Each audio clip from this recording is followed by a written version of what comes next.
Hi friends, ബോഗെയിൻവില്ല സ്റ്റോറിയുടെ പുതിയൊരു വീഡിയോയിലേക്ക് എല്ലാവർക്കും സ്വാഗതം. ഇന്ന് നമ്മൾ ബോഗെയിൻവില്ലയുടെ കട്ടിങ്സുകൾ മുളപ്പിച്ചെടുക്കാനുള്ള ഒരു പോളി ഹൗസ് സെറ്റ് ചെയ്യുന്ന വീഡിയോ ആണ് നിങ്ങളുമായി ഷെയർ ചെയ്യുന്നത്. കുറച്ചു മുമ്പ് ICU മെത്തേഡിൽ എങ്ങനെയാണ് കട്ടിങ്സുകൾ കിളിർപ്പിച്ചെടുക്കാം എന്ന ഒരു വീഡിയോ ഞാൻ ഇട്ടിരുന്നു.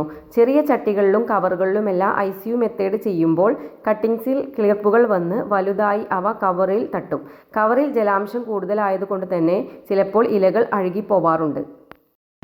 അതുപോലെ ചില കട്ടിങ്സുകൾ പെട്ടെന്ന് ഗ്രോത്ത് ആവുകയും മറ്റു ചിലത് അത്ര പെട്ടെന്ന് ഗ്രോത്ത് ആവാതിരിക്കുകയും ചെയ്യുമ്പോൾ ഗ്രോത്തായ കട്ടിങ്സുകൾ വലുതായി കവറിൽ തട്ടുമ്പോൾ നമുക്ക് ഈ കവറ് മാറ്റി കൊടുക്കേണ്ടതായി വരാറുണ്ട്. അപ്പോൾ മറ്റു കട്ടിങ്സിൽ ആവശ്യത്തിന് വേരുകൾ വന്നിട്ടുണ്ടാവില്ല.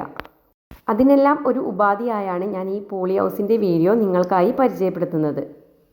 അതുപോലെ കഴിഞ്ഞ വീഡിയോയിൽ ICU മെത്തേഡ് കാണിച്ചപ്പോൾ പലരുടെയും പ്രശ്നം കവർ മാറ്റുമ്പോൾ പ്ലാന്റ് കരിഞ്ഞു പോകുന്നു എന്നതാണ്. ഞാൻ വീഡിയോയിൽ തന്നെ പറഞ്ഞിരുന്നു, കവർ പെട്ടെന്ന് മാറ്റാൻ പാടില്ല. സാവധാനം ഹോൾസ് ഇട്ട് കൊടുക്കുകയോ കുറേശ്ശെ മുകൾ ഭാഗം ഓപ്പൺ ആക്കി കൊടുത്ത് ആഴ്ചകളോളം എടുത്ത് പുറത്തുള്ള കാലാവസ്ഥയുമായി ഇണക്കി കൊണ്ടുവരികയാണ് വേണ്ടത്. കവറിനകത്തും പുറത്തും 2 ഹ്യൂമിഡിറ്റിയാണ് ഉണ്ടായിരിക്കുക. അപ്പോൾ പെട്ടെന്ന് തന്നെ നമ്മൾ കവർ റിമൂവ് ആക്കുമ്പോൾ ഹ്യൂമിഡിറ്റിയിലുള്ള വ്യത്യാസം കാരണം ആ പുതിയ കിളിർപ്പുകൾക്ക് അത് താങ്ങാൻ കഴിയില്ല. അതുകൊണ്ടാണ് ഈ കിളിർപ്പുകൾ പെട്ടെന്ന് അങ്ങനെ കരിഞ്ഞു പോകുന്നത്. പോളി ഹൗസ് ആവുമ്പോൾ ഈ ഒരു പ്രശ്നവും പരിഹരിക്കാം. പ്ലാന്റ് നന്നായി ഗ്രോത്ത് ആയതിനു ശേഷം മാത്രം പോളി ഹൗസിൽ നിന്ന് പുറത്തെടുത്താൽ മതി. ഞാൻ ഈ ഉണ്ടാക്കിയ പോളി ഹൗസ് എൻ്റെ ഒരു ഐഡിയ പ്രകാരം ഉണ്ടാക്കിയതാണ്. നിങ്ങൾക്ക് പല രീതിയിലും ഇതുപോലെ തയ്യാറാക്കാം. ഇതിനായി ഞാൻ യൂസ് ചെയ്തത് 6 ചട്ടികളിലായി നിറയെ മണ്ണ് നിറച്ചു. ഇതുപോലെ മണ്ണ് നിറച്ചു. എന്നിട്ട് ഇതുപോലെയുള്ള പ്ലാസ്റ്റിക് പൈപ്പുകൾ അത് വീട്ടിൽ തന്നെ മുൻപ് ഉണ്ടായിരുന്നതായിരുന്നു. അത് ബെൻഡ് ചെയ്ത് ഈ ചട്ടിയിൽ ഫിക്സ് ആക്കി കൊടുത്തിരിക്കുകയാണ്.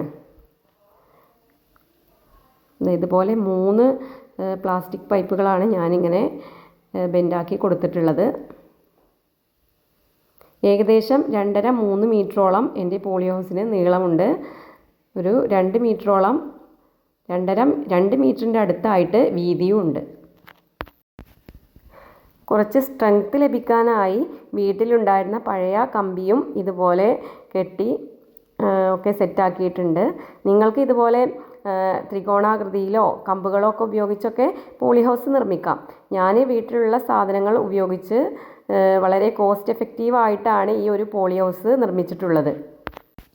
ഈ ഒരു പ്ലാസ്റ്റിക് ഷീറ്റ് മാത്രമാണ് ഞാൻ കടയിൽ നിന്നും വാങ്ങിയിട്ടുള്ളത്. അതിന് ഒരു 300 രൂപയിൽ താഴെയേ എനിക്ക് വിലയായിട്ടുള്ളൂ.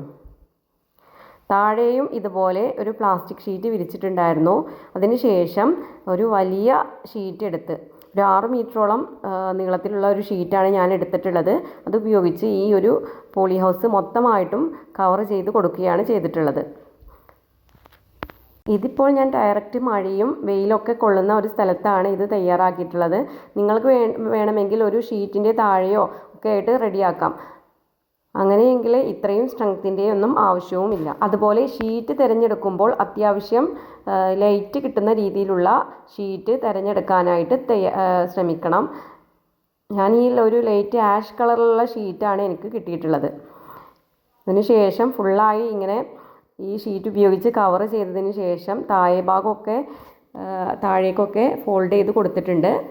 ഇതിലേക്ക് വെള്ളവും വായുവും ഒന്നും കടക്കാത്ത രീതിയിലാണ് ഞാനിങ്ങനെ സെറ്റ് ചെയ്തിട്ടുള്ളത്. അതുപോലെ കട്ടിങ്സുകൾ നടാനായി ഞാൻ ഉപയോഗിച്ചിട്ടുള്ളത് ഇതുപോലെയുള്ള ട്രാൻസ്പാരൻറ്റ് ഗ്ലാസ്സുകളാണ്. ഈ ഗ്ലാസ്സിൽ മണ്ണ് നിറച്ചാണ് ഞാൻ കട്ടിങ്സ് നട്ടിട്ടുള്ളത്. ഇതുപോലെയുള്ള ട്രാൻസ്പാരൻറ്റ് ഗ്ലാസ് ആയാൽ നമുക്ക് റൂട്ട് വന്നത് നന്നായി കാണാൻ കഴിയും. പക്ഷേ ഇത്തരം ഗ്ലാസ്സുകൾ നമുക്ക് ഇപ്പോൾ കടയിൽ നിന്ന് ഇവിടെയൊന്നും വാങ്ങാൻ കിട്ടാറില്ല. ഞാനിത് ഒരു ജ്യൂസ് കടയിൽ നിന്നും ഒഴിവാക്കിയ ഗ്ലാസ്സുകൾ എടുത്തുകൊണ്ട് വന്നതാണ്. ഇതുപോലെയുള്ള ബാസ്ക്കറ്റുകളിൽ നിറയെ ഗ്ലാസ്സുകൾ സാധാരണ സോയിൽ ഗാർഡൻ സോയിലാണ് ഞാൻ ഉപയോഗിച്ചത്. ഒരു ഫെർട്ടിലൈസറും ഈ സോയിലിൽ ഞാൻ ആഡ് ചെയ്തിട്ടില്ല. ഇതുപോലെ കട്ടിങ്സുകൾ നടാനായി കറ്റാർവാഴയുടെ ജെല്ലോ അല്ലെങ്കിൽ കടയിൽ നിന്ന് വാങ്ങുന്ന റൂട്ടിംഗ് ഹോർമോണോ ഉപയോഗിക്കാം. ഇങ്ങനെ ഒരു പോളി ഹൗസ് സെറ്റ് ചെയ്യുകയാണെങ്കിൽ നമുക്ക് ഒരേ ടൈമിൽ തന്നെ ഒരുപാട് തൈകൾ ഉണ്ടാക്കിയെടുക്കാൻ കഴിയും.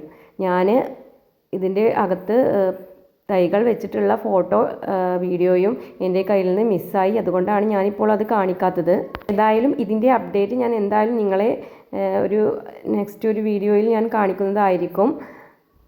അപ്പോൾ ഇതുപോലെ നിങ്ങൾ ഒരു പോളി ഹൗസ് സെറ്റ് ചെയ്ത് നോക്കൂ, നിങ്ങൾക്ക് ഒരുപാട് തൈകൾ ഉണ്ടാക്കിയെടുക്കാം. ഈ വീഡിയോ നിങ്ങൾക്ക് ഉപകാരപ്രദമാണ് എന്ന് തോന്നുന്നുണ്ടെങ്കിൽ നിങ്ങളുടെ കൂട്ടുകാർക്കും ഈ വീഡിയോ ഒന്ന് ഷെയർ ചെയ്യണേ. അപ്പോൾ ഓക്കെ, ബൈ ബൈ.